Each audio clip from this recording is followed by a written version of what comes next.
My name's Leroy Chapman, and this is Public Secrets. Hello? You're doing it wrong. We're here at 91st and Harvard at the Calvary Cemetery. We're going to be going back into a section that isn't part of the official cemetery, that is a Creek Freedmen burial ground that's been developed over. And today, our guest is Kavin Ross. He's a local Tulsa journalist, and he is a Freedman descendant. And he discovered this area and has done all the research on it. We've had a state archaeologist come out and do GPS pinpointing. We know that this is an actual creek burial ground, right? Paved over. We're actually on a trail here. You can see tracks.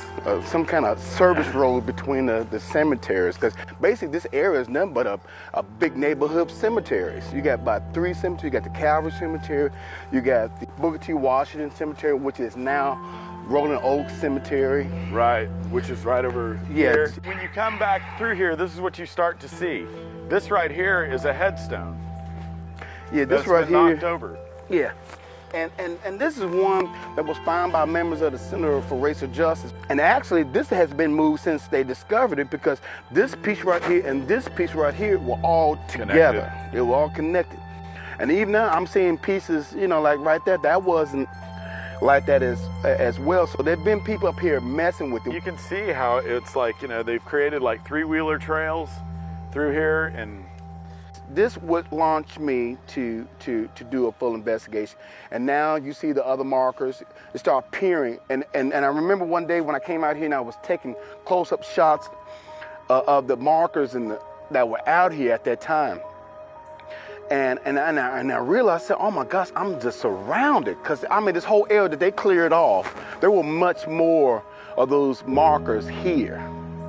They were planted like rows of corn along this path, and a lot of them are missing. Some of the headstones I know are missing. This development is called the Villages at Ashton Creek. Oh, they've got a fence up now. Just on the other side, there's a retention pond. You can see the pipes coming through where the water comes in.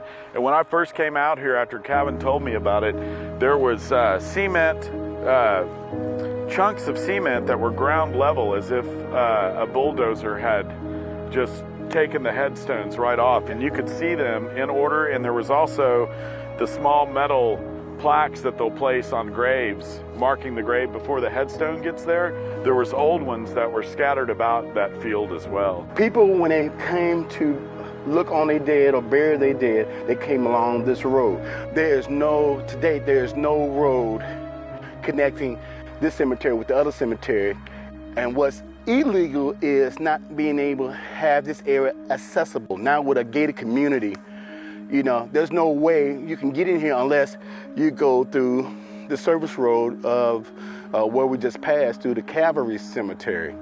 And the gated community, they really don't want nobody up here.